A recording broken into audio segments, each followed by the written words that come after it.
Oh God, it's a fucking beautiful day out there. Oh, you want me to stay inside, don't you? Yes, I know why. Because you want more 40k content. What's the crack, lads? Welcome back to another video, and I am itching for more Warhammer lore, and we're gonna live react to some special videos here today. Now, I know you guys have been enjoying the content, and I really appreciate it, but I need you to do me a favor, because a ton of you are not subscribed. Heretic! What's going on? Hit that subscribe button, please, for the love of God. You know how close we are to 400,000 subscribers? Do it for the Emperor, if not for me. Anyway, that being said, ladies and gents, we are going to be checking out a video that was actually requested. Somebody reached out to me and had heard my curiosity about 2 out of the 20 Primarchs legions. 2 in which that are classified and should not be spoken about. I want to know more about this, okay? I don't care how heretic it is. I want to know more about the 2 missing Primarchs in the lore. So in today's video, we're going to do a little bit of digging. We're going to check out some content that people have made talking about the 2nd and 11th Legion. We're going to be diving deep into classified files to find out what has actually happened. So we're going to be checking out 2 YouTube channels today, one being Mr. Bones 40k that will cover the 2nd and 11th Legions, and we also have Major Kill, who apparently is Australian, that's going to be talking about the 2nd and 11th Primarchs and what happened to them. So that's what we're going to be doing today! Education that's classified. We're going to learn some classified information here today, ladies and gentlemen. So if that gets you hyped, you know what to do. Smash like, subscribe to the channel, and let's just get into this. Hi. Hey. I'm Arthur. Access denied. The Damn 2nd Legion doesn't exist.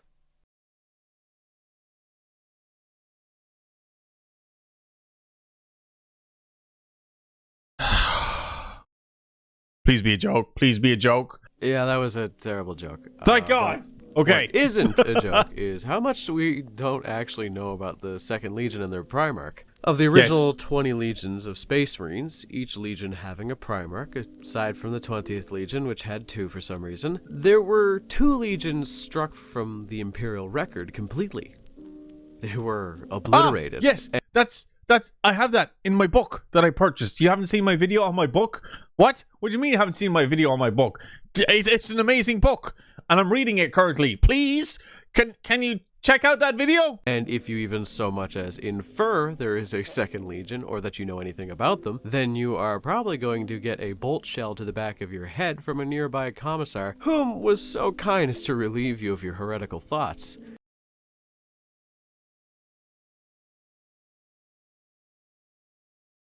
Nobody needs to know.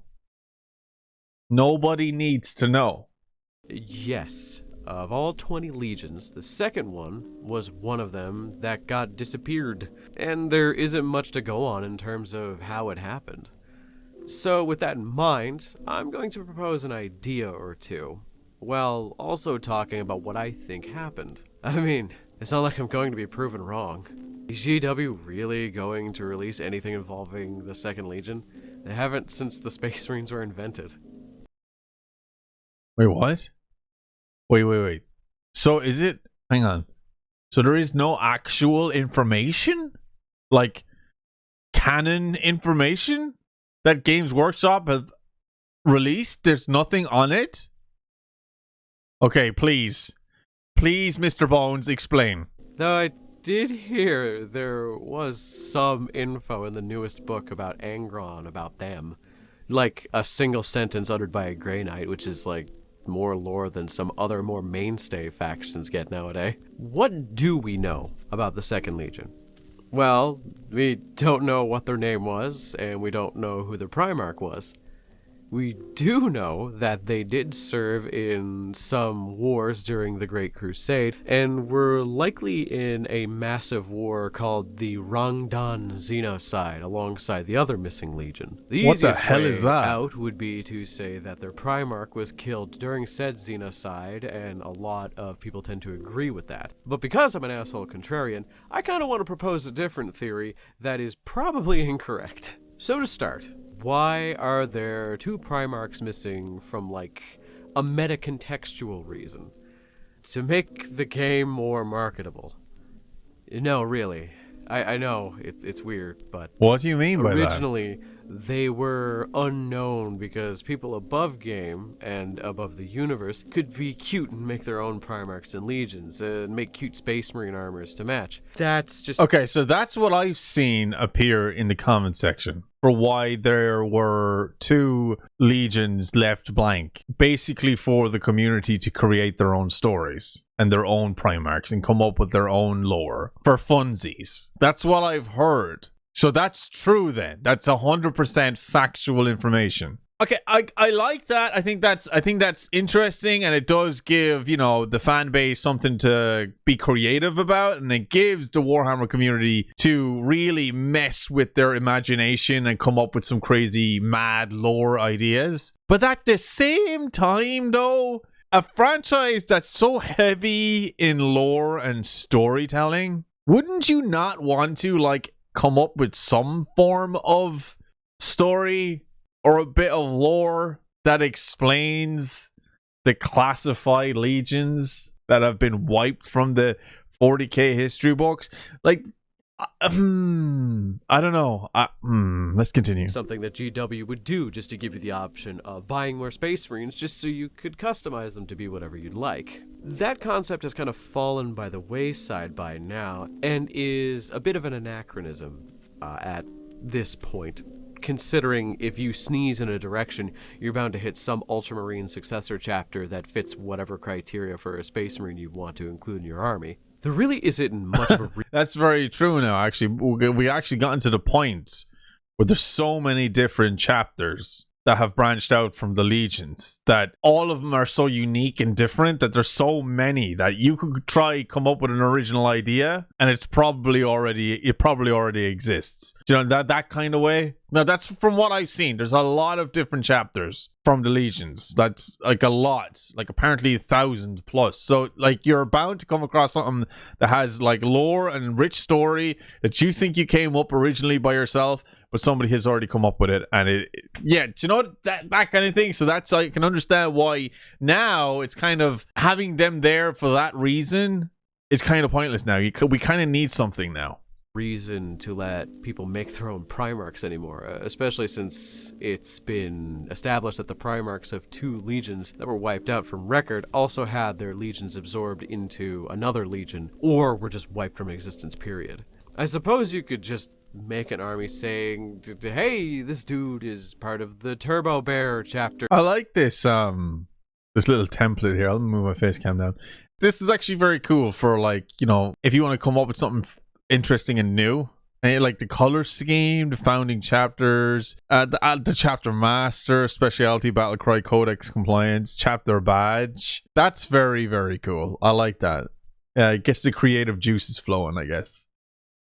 Space Marines, the last remaining carriers of the gene seed of the lost Primarch, and so on and so forth, etc., etc. But I remember in my community someone considered doing that, and we just started laughing at them for being a big silly nerd, which is really funny considering the hobby we're talking about. From a creative standpoint, it makes sense to have 2 blank spaces to fill in what you want, but I suppose in lore it adds a bit of a clusterfuck of weird info. There are moments in lore where Primarchs will recall or even miss their 2 missing brothers, only to be met with, hey, they're dead and they're never coming back, use it as a lesson to not be like them. Like they both had committed some crime. As it goes, it is also... That's what I've been hearing as well. Like, naturally, for being exposed to Warhammer 40k in the last couple of weeks, like, I've been seeing stuff like that too, and these very vague explanations, you know, that they've done something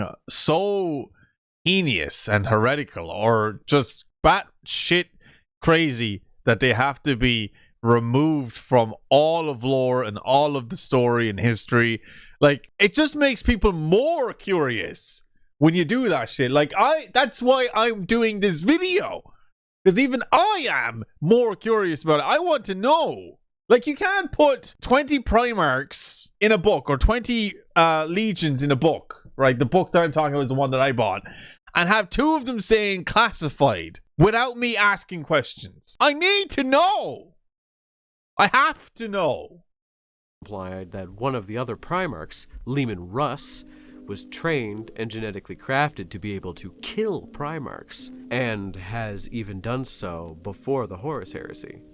So, for my theory, I'm going to say, yeah, he totally did. Yeah, no, for real, he probably did. The theory I'm going to push is that there was likely some degree of betrayal, a brother versus brother type narrative, where the Primarch of the Second Legion saw what was happening to the Imperium, how it was just becoming a neo-fascist, dogmatic, hyper-secular cult that punished religious and superstitious beliefs with either death or having good old Conrad pay them a visit. Seeing all of this, they would have likely decided to secede from the Imperium, which, if you know absolutely nothing about the Imperium, secession is basically a fancy word for asking the Emperor to virus bomb your planet with the worst weapons known to man. The reason I think that this was roughly what happened was in some of the Horus Heresy novels, particularly the early ones, Space Marines, like in the Luna Wolves before they became the Sons of Horus, they talk about how fighting other Space Marines is like a total impossibility. The idea of brother versus brother is so far from their minds that they must have been removed from the conflict. And when Primarchs discuss it, it has kind of a similar tinge, but with that knowing idea that it has happened. It kind of comes off like that, at least in my interpretation. Okay. But when it comes to Leman Russ, completely different ballgame. So he was sent to reprimand and bring one of his brothers, Magnus the Red, back to Holy Terra for doing a fucky-wucky and wizard stuff. And if you remember that part, it didn't take much manipulation on the part of Horus and Erebus for Leman to basically go, yeah, f*** it, kill them all. Now, I know in lore, Leman is a bit of a glory-hungry maniac who goes fishing krakens for fun, but you have to remember, there are only 20 Primarchs, and no matter how much he was told Magnus did a fucky-wucky, there should have been more hesitation to some degree. Because, imagine, there's only 20 of you, like human beings in the universe, the only people that you can relate to, and the only people that you can speak to in any, like, consistent way, and they can understand your experiences. Wanting to kill another one of them is, like, so beyond the pale of what should be expected of you.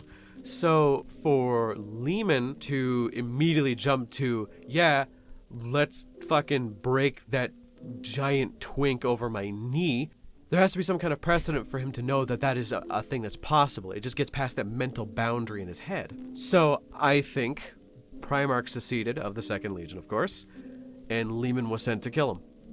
Succeeded, wiped out the remaining parts of the Legion that did not fall in line, and the ones that did and seemed to be useful tools were either absorbed into the Imperial Fists or the Ultramarines, because there is a record of that happening, just the Ultramarines getting significantly more numbers of Marines just suddenly.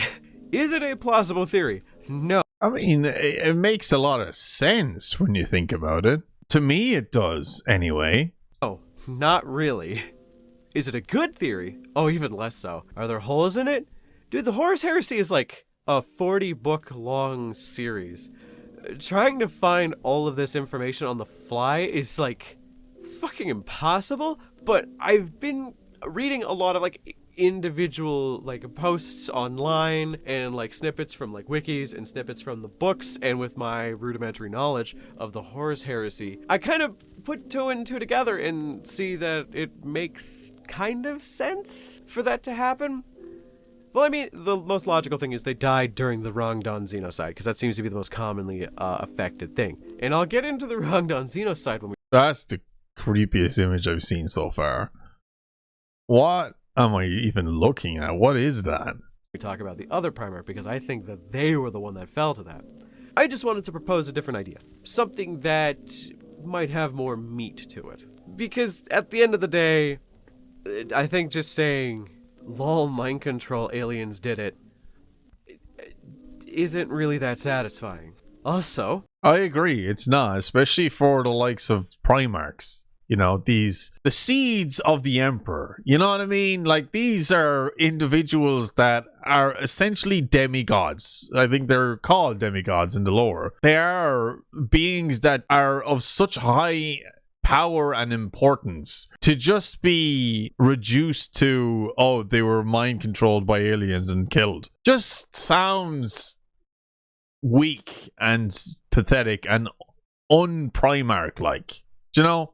I'd be a fucking moron if I didn't mention one of the fan Primarchs. There's like an entire alternate universe of like 20 different Primarchs, and one of the most popular ones that seems to There's a what?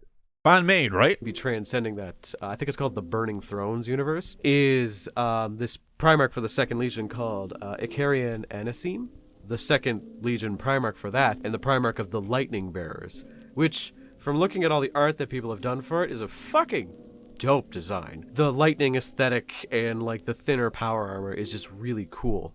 And to kind of support my theory that Leman Russ killed that Primarch, here's a picture of Leman Russ attacking Icarian Anasim that I found. Wow, dude, I am loving the 40k art community. That is cool. And he's got like some sort of like summon. That is incredible looking. God, that's cool. Yes, it is. So if you like the video, make sure to, well, like, comment, and subscribe. I try to reply to every comment as much as possible. So he actually covers a lot of the legions, but we're actually going to be checking out his video that covers the 11th legion now. But this is actually a very good video. I like the fact that it's not, like he straight up said, it's not factual information. This is just something that I came up with personally.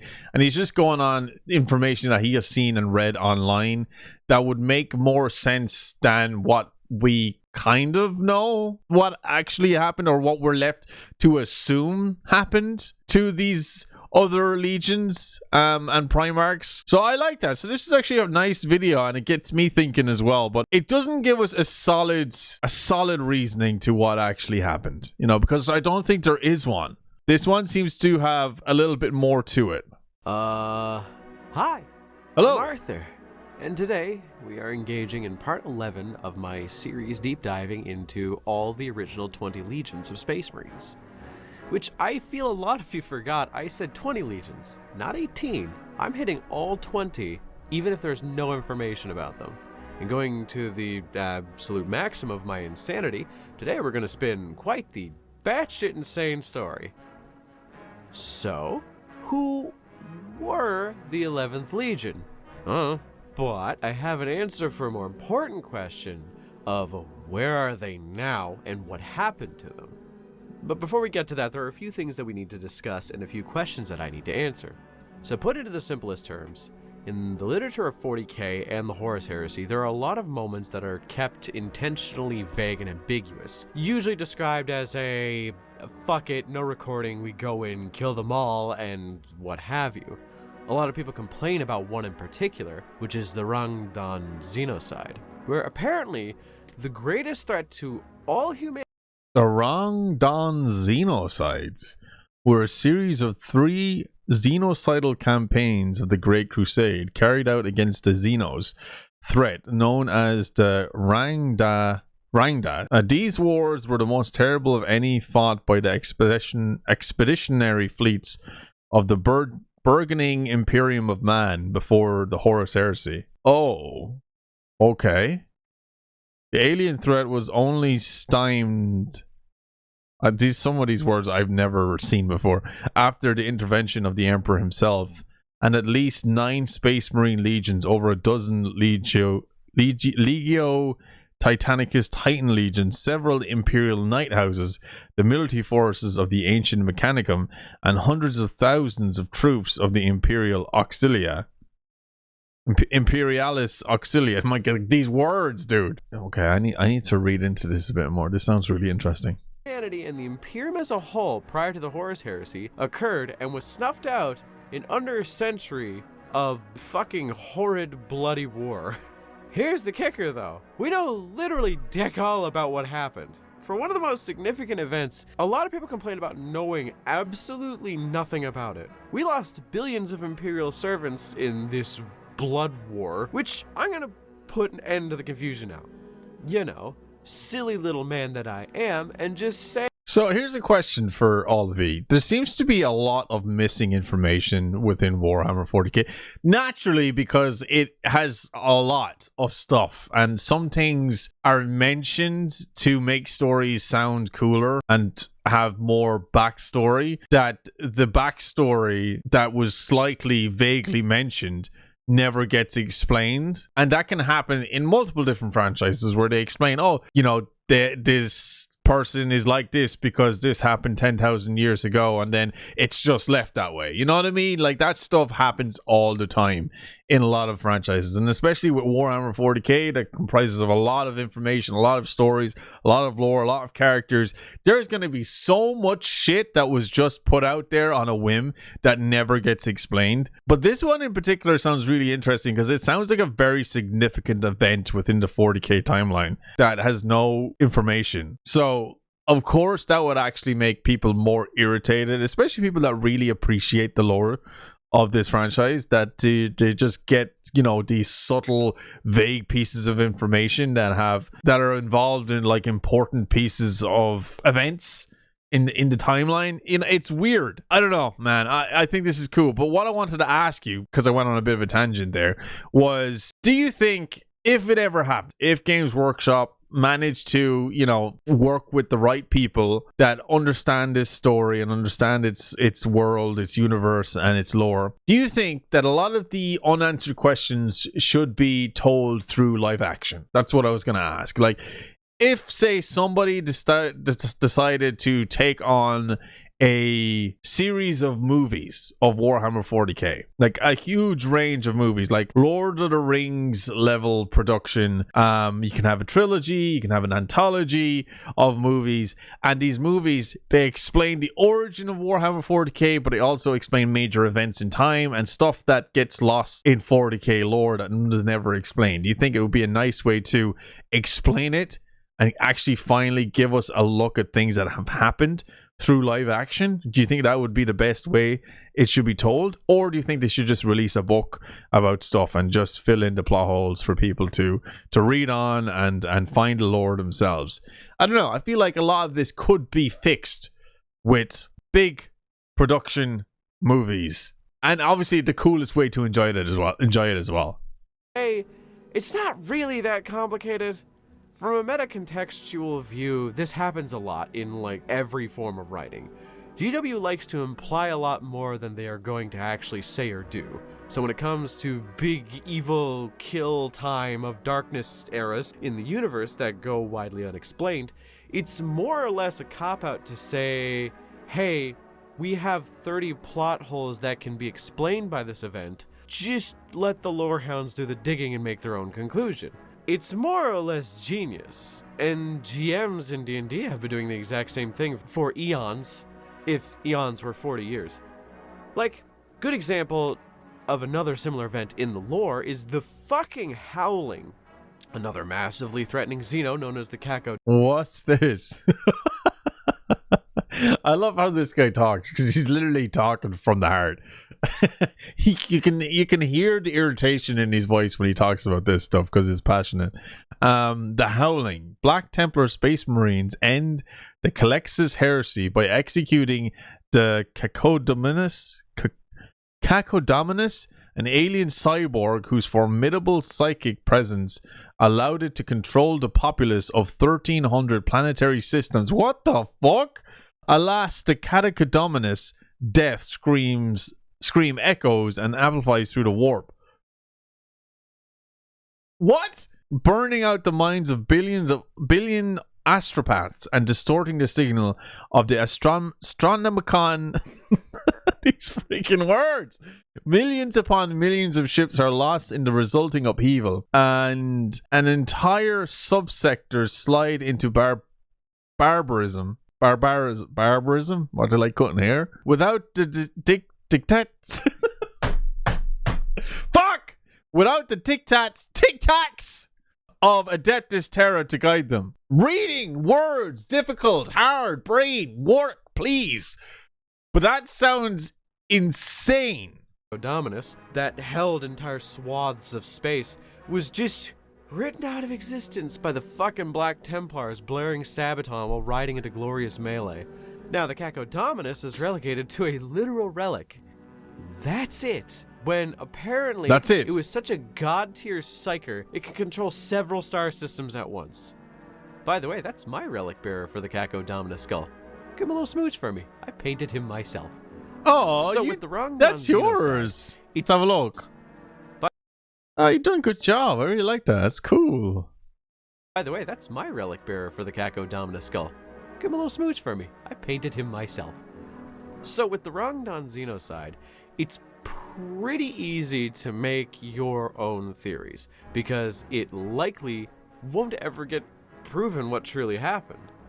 Some people come up with whacked out theories that it was an outright rebellion by two legions banding together to fight the Imperium, which is cool and all, but for my own cracked out theory, nah dog, I have no idea what happened.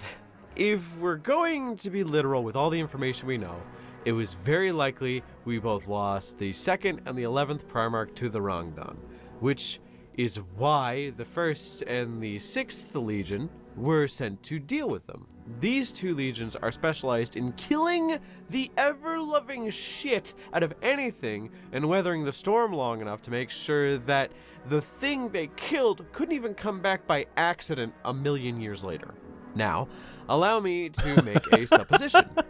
If I remember correctly, relatively soon after the Xenocide, the Ultramarines and the Imperial Fists had their ranks swell to like a ludicrous degree.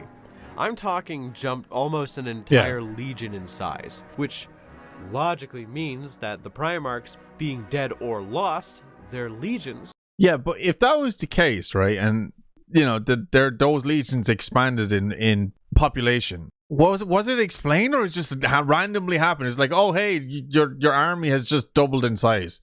Why? It just has. Were considered loyal enough to be absorbed back into service with the other legions. It's not uncommon for that to happen because the 3rd Legion was a part of the Sons of Horus for a long time, though I will say there is evidence to say that the 11th Primarch is still around, just locked away in the dark cells of Terra, likely due to some kind of corruption. The Rangdan were stated to be brain and bone eaters, so maybe they consumed or fucked the brain of that one Primarch while killing the other. Or maybe corrupting both, with one being killed by Leman and the other brought back to Terra in the hopes of sometime maybe fixing it. Regardless, there is a theory I have that there are some aspects of the Legion attached to the Imperial Fists and the Ultramarines that have the gene seed of their Primarchs that are no longer accessible.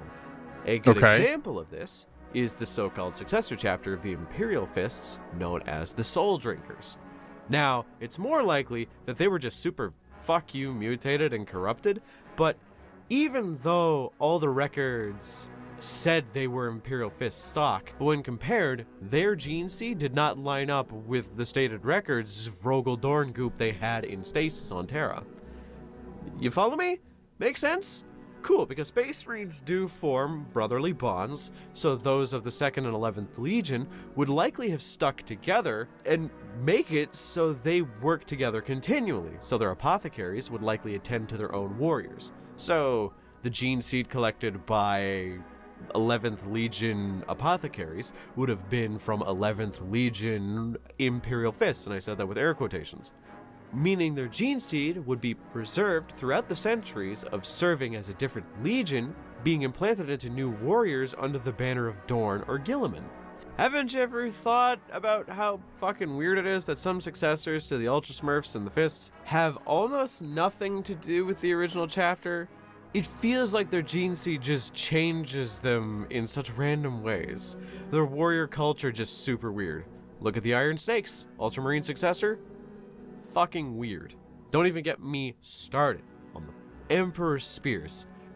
Getting that out of the way, Okay, yeah, I see where he's going with this. It makes sense. It seems like there's been shifts within these legions that are not really explained, and we're meant to kind of ignore. It's just like this is the way they look. Why? Because they just do. Don't ask questions. Let's take a look at the subtle yet malicious influence of the Chaos Gods. The Chaos Gods often do short-term plans for maximum gains, which makes sense. It's fucking chaos and chaotic. But there are chaos plans in history that have led to longer-term goals, with the possibility of even greater yields at the end. Look at the Angels Vermilion. Their chapter master made a deal with a Lord of Change that may have been Kairos Fateweaver, I believe. I'm drawing a blank right now on that. To give him the top secret Stop the Black Rage and Red Thirst secrets, which he did, on the deal that every time that one of the Angels Vermilion does fall to the Black Rage, there is a 1 in 5 chance that instead of seeing Horus on the Bridge of the Vengeful Spirit like their Sanguinius, they see the Lord of Change in the volcano that the chapter master of the Angels Vermilion made the deal with, whom will tell them the secret of their cure-all and then attempt to corrupt them. Basically, the chapter's fucked. But so far, none have fallen for this deal, so they keep going. It's a very long-term plan, very Zinchian, but very chaosy. So Chaos Gods can have long-term goals. Like again, with the Soul Drinkers, there was a long-term goal of corruption. Now, here's where we get to the wacky shit.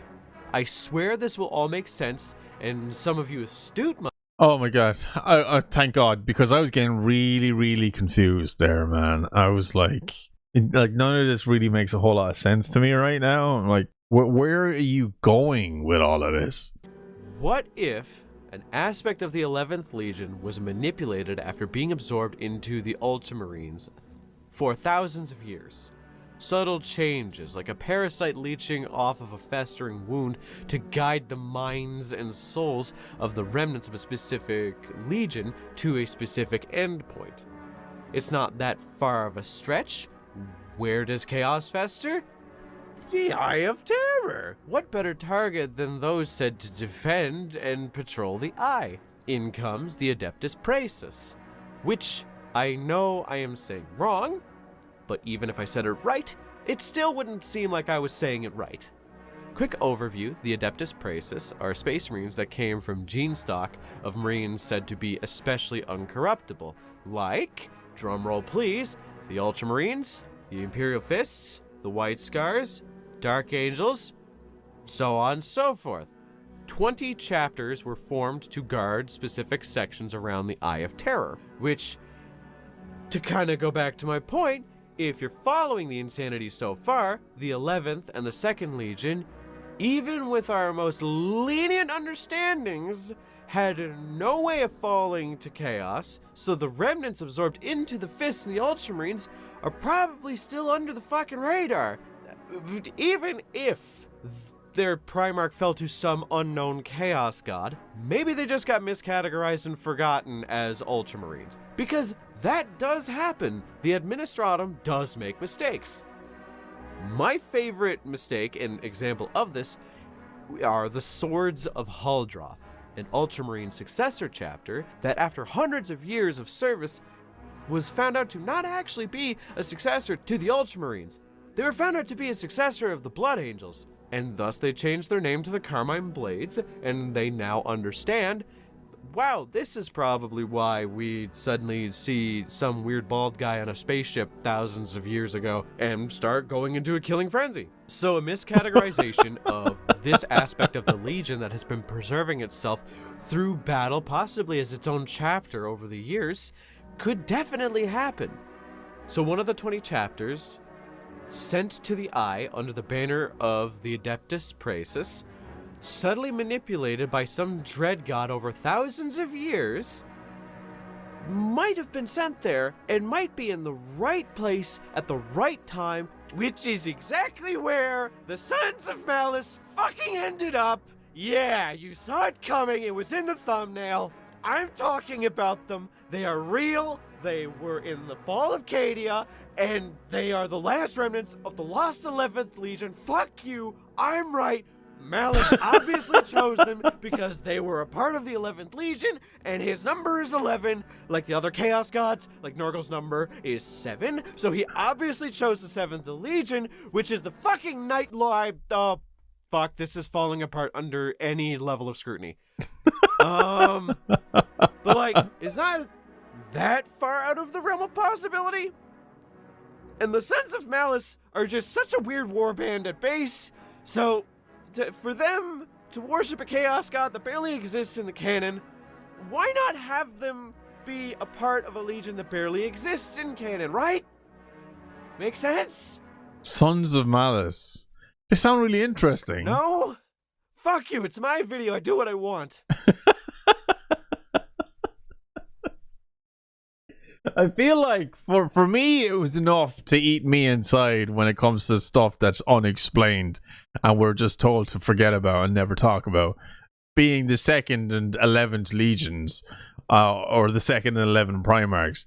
So I can only imagine what it's like for somebody that's been a fan for so many years and never got the answers to these questions, that you come up with your own theories, ultimately drive you insane, and you want it to be true so bad, but you can't say it is true because there is no official information on it. So you're just trying to convince yourself and others that it's true, and you deep down inside, although you don't want to admit it, it's not.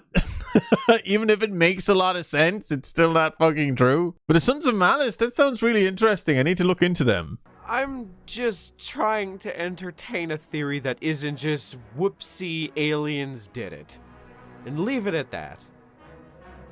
Plus, I feel like the Sons of Malice, being what they are just primed for such a weird lore tidbit like that. For the uninitiated, Malice is the unspoken 5th Chaos God that feeds on anarchy and hate. What? What do you mean 5th Chaos God? There's only 4. Is that Slanesh? Destruction for the sake of destruction's sake, as it were, is his bread and butter. So, with Malice being what it is, there's a whole list of legal issues that come with its existence. There's a lot of other videos out there. I might cover like the legal discourse with Malice at some point, because it's very weird. The TLDR is a comic writer was hired to make a Warhammer comic, and they mentioned a 5th Chaos God that didn't actually exist in fantasy days called Malal, and basically because GW didn't copyright that, he owned the trademark to Malal, but then they decided to make an equivalent in 40k called Malice, and the Sons of Malice are in it. Sons of Malice still exists, and there was a book called The Labyrinth which existed, which is actually a pretty good read if you look it up. It's pretty simple. Malice is in a weird spot where it does exist, but it also doesn't. It's canon, but like not canon at the same time. No! I don't like it. I hate that shit. Like, it's either it is or it fucking isn't. Like, you can't say it's both, you know, because then there is no solid information or official information stating otherwise. I don't like that. That just drives me mad. So you literally could not prove me wrong. You can't. There's nothing you can say. Unless they say Malice doesn't exist, you can't prove me wrong. I am right. Regardless, my unhinged rant aside, what do you guys think? I like proposing Actually, that's a good question. I want to hear your theories in the comment section. Like, I want references to back up your theories. Okay, I want fucking theses in the comment section. What is your theory on the 2nd and 11th Legions? Alternative theories to what could be. What do you guys think happened to the 11th Legion? Let me know in the comments below. Also, like and subscribe. And join the Discord. I finally have that set up, and the link should be in the description if I remember to put it there. Until next time, just know, Malice is real, Malal is a legal issue, and the Sons of Malice did nothing wrong ever. Ever. Cannibalism is not a crime in 40K. What? Thank you, Mr. Bones. You're nearly at 100,000 subscribers now. Can we change that, lads? Can we get some more people in there, please? I'm going to subscribe as well. Really enjoy that. I said the comment section is filled with theories. Alright, so we have another video to watch that's going to be explaining the Primarchs and what happened to them. Similar to what we were just explained by Mr. Bones, but this one's done by Major Kill. G'day, guys and gal. Games Workshop are very deliberate with what they flesh out and what they leave ambiguous. Some might say this is so the consumer can insert their own lore into the gaps, but I reckon it's because they don't want to embarrass themselves with shite storytelling for key plot points. Nothing has been left more mysterious than the identity and fate of the 2nd and 11th Legion and their Primarchs. As GW slowly begin to peel back the layers of the less known lore, like how they have gone in depth with the Emperor's Unification Wars and his tragic Thunder Boys, I'm honestly expecting some concrete stuff from the Lost Legion soon. They have already dropped us plenty of hints, enough hints to make this video, so I would say it's only a matter. I didn't know that. Hang on, when was this video made? Oh! 3 years ago. That didn't age well. Before we get started, I have a treat for you. When Cyberpunk 2077 was announced, I was still a virgin who had only just started high school, so it's pretty awesome to see it's finally coming out in only a couple of days. Hence, I've teamed up with Instant Gaming to host a giveaway. Oh yes, this video did not age well at all. Not even a smidge. Although Cyberpunk apparently is very good now. By the way, Major Kill sounds an awful lot like a Dragon Ball YouTuber I used to watch called Expert Games. Like, listen to this. Best, I'm going to be giving my top 5 Dragon Ball Z transformations. Now, this isn't just limited to Saiyans. Basically, what that means, if Zarbon had an epic transformation that I found was really cool, Zarbon would in fact make it on this list. However, may have met their unfortunate ends. We'll then go over some of the cooler fan-made Lost Primarchs. Very similar. Very similar. As a disclaimer, I'm using obscure references and canon mentions of the Lost Legions in order to make my own conclusions and try paint a picture for you. While this picture should be pretty accurate due to me combing through the lore for all the times the Lost Legions are mentioned, I could also be very wrong about the final result. However, I'm also generally pretty wrong about clearly written lore, so this is just another standard Major Kill video. Let's get into it. A lot of people believe that GW will never reveal the Lost Primarchs, as by having a blank spot for detailed lore, it allows people to create their own homebrew Primarchs. Well, those people, including anyone from GW who has confirmed that, are supremely retarded and should jump off a bridge. Yes, I can actually feel the frustration from people that there is no explanation for these missing 2 Primarchs, because I like I said, even I'm questioning it, and I'm still very fresh to all of this. Like, I need to know. Like, you can't just say, oh, that's the reason why. Like, that can slide for a very short period of time, but then afterwards people need to know. If it's in the lore that there is 20 Primarchs and there was 20 Primarchs, then where are all 20 Primarchs? Like, we need to know. GW has allowed and encouraged the use of homebrew Space Marine chapters, but that is all because all it takes to create a homebrew chapter is to colour an Imperial Fist left pinky pink and then call them the Minge Destroyers. Voila, new chapter. At most, you could then go on to kit bash a dildo on their head, or print off a unique shoulder pad for them if you're really crazy about it.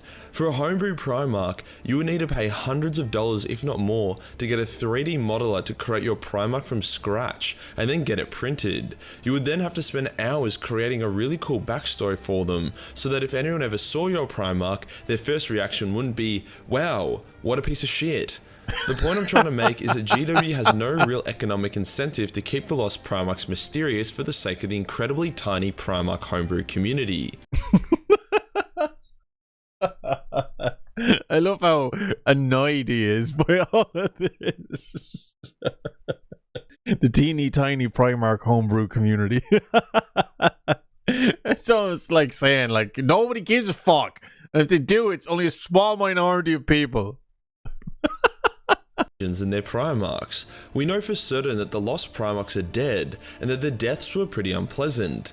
Their memory was struck from existence, and anyone who dares speak of them would be put to death, so obviously they didn't go down screaming, "For the Emperor!" It would be easy to say that chaos got to them early, but that just wasn't the case. The majority of Primarchs were completely oblivious to chaos, but knew a fair amount about their brother's downfall. We also know that by the time the Emperor found Corvus, the lost Primarchs were already dead. Hence it's also a fact that their demise occurred reasonably early within the Great Crusade. Another fact we know is that the Lost Legions fought in the Rangdan xenocide, which was humanity's greatest challenge prior to the Horus Heresy, and I even made a video on it the other day. When they fought here, they were not yet disgraced and disbanded, and the death of one of the lost Primarchs is heavily believed to be because of the Rangdan xenocide. More on that in a moment. We also know that when the Lost Legions got deleted, not all of them were purged, and a large number of them were absorbed by other legions, mostly by the Ultramarines, who experienced a large influx of new Marines at the same time as the disbanding of the 2nd and 11th. Coincidence? I think not. Some wordbearers even discussed the exact thing happening in canon, so I'm pretty confident this is the case.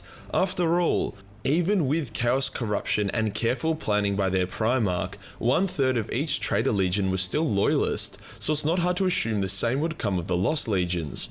So here is the big theory about the death of one of the lost Primarchs. I can't say which one, because GW hasn't made any fucking distinctions between the two of them, but that's unimportant. I mentioned this in my Rangdan xenocide video, but basically the Rangdan, or maybe their sloth overlords, were known for their incredible mind control powers.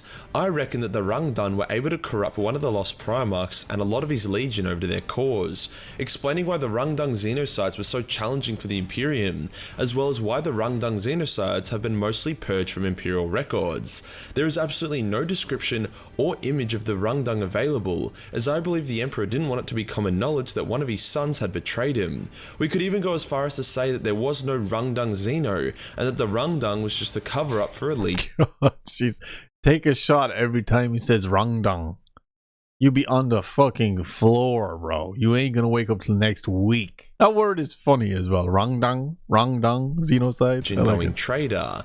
This theory is backed up by the fact that Russ has hinted towards being the Emperor's executioner and having experience when it comes to killing Primarchs. Obviously that experience doesn't count for much because he failed to kill Horus, Angron, and Magnus despite being in a position where he could have killed all three of them, but, you know, she'll be right. Russ also states that Astartes versus Astartes combat prior to the Horus Heresy had happened before. Now he could have been talking about the battle he had with that walking abortion advertisement Angron, or he could have been talking about the Rangdan xenocides, a war that he and his wolves took a large part in. From this, I can comfortably say that at least one of the lost Primarchs met their demise during the Rangdan xenocides, as they fought against the Emperor. The appropriate characters are in the right spot. There's that fan-made Primarch. i.e. Leman was around and Corvus and his Raven Guard were not, the timeline is reasonable, and the mist theory of the entire event all clearly points towards this. Now whilst there's a chance that the other lost Primarch died here as well, I really don't think they did. It was stated by Rogel that each lost Primarch experienced a different tragic demise. The clues for the fate of the remaining Lost Legion Primarch might lay with Sanguinius. When Horus caught Sanguinius culling one of his sons who had fallen to the Red Thirst, Sanguinius begged Horus not to tell the Emperor, as he believed that if Father found out about the Blood Angel's gene flaw, they would suffer the same fate as the Lost Legions. The death of the missing Primarchs were tragedies. Their deaths weren't glorious, yet the Lost Legions weren't despised. People just kind of felt sad about what had happened to them. Hence, the other Lost Primarchs succumbing to a serious gene flaw and then being put out of their misery could have been what happened. This theory can be rebuked by saying, if one of the Lost Legion's gene flaw was so bad that their Primarch had to be deleted, then how come a large part of the Legion was able to join up with the other legions such as the Ultramarines? Well, to this you could say that only a certain percentage of the Legion, including the Primarch, experienced the gene flaw, or you could say that when the Emperor ordered said percentage of the Legion to be culled, the Primarch refused to do so and rebelled. Lorga also mentioned that he feared the Emperor would do the same to him and his Legion after the Emperor mind raped him for being too religious, but while Sanguinius was certain that fate awaited his Legion, Lorga just kinda said it as a, "Daddy is mad at me, please daddy, not the belt." There doesn't seem to be a huge consensus from the different writers about what happened to the Lost Legions. Most paint the Purge Primarchs as tragic accidents, while others heavily imply that they needed to be culled. It's also hard to determine if the Lost Primarchs' crimes were so great that they had to be purged from existence, or if the Emperor just wanted to maintain the propaganda that his Space Marines and Primarchs were unbeatable and infallible. Now, I did say that people who wanted the missing Primarchs to stay ambiguous so they could have their own homebrew Primarchs were retards, and I stand by that. However, a couple homebrew Primarchs have been made anyway, so I'll pick out a couple of my favourite. First off, we have Ikarion the Stormborn of the Second Legion, the Lightning Bearers. Off the bat, the Primarchs were missing a Japanese-inspired Primarch. It was like GW said, we got a Mongolian, what else is there? And forgot that if Warhammer had been allowed to take off in Asian countries, they would be worth $1 bazillion, and that nobody in Mongolia can afford motorbikes. Ikarion is the Primarch equivalent of a noble samurai who wielded incredible elemental powers based around, you guessed it, lightning. Now, from the fan lore made about him, his demise and fall doesn't seem to be connected to the Rangdan xenocides. I would say that his son's tendency to electrocute shit, as well as being a bunch of sushi-eating pussies who didn't want to genocide in the Emperor's name anymore, led to them getting excommunicated. There is an amazing artwork here that details the end of Ikarion and his sons. It depicts Russ and Ikarion having a final conversation before Russ kills Ikarion in a duel. Sick. The conversation basically goes Russ being like, I don't want to have to kill you, but you turning your back on us has left me no choice. And then Ikarion is like, then Russ is like, eat death, you fucking weeb. Yeah, that's more or less how it goes. The unique style, design, and abilities Alright then. impressive, and would easily allow him to stand out as a fan favourite from the rest of his brothers. If he didn't get killed, then deleted. There's actually a lot of cool artwork for this guy and his legion, so if someone wants to flesh out their lore a bunch, or send me a link to a lore page about them that I was unable to find myself, then I might end up making a video on him. My choice for the 11th Primarch is a bit harder, because Ikarion just kinda shits on everyone else's homebrew Primarchs, but I'll have to go with Raktra Akaro, Primarch of the Ursen Berserkers. Because, he kinda looks like the guy that would get mind controlled by the Rangdan. The issue with Raktra is that his creator decided to pile him into a fan-made version of the 40k universe that has different fan-made Primarchs for each legion. Whilst this is cool, I guess, it means I can't use much of his lore to describe him here, as it would make absolutely no sense. This is why fan-made Primarchs is stupid.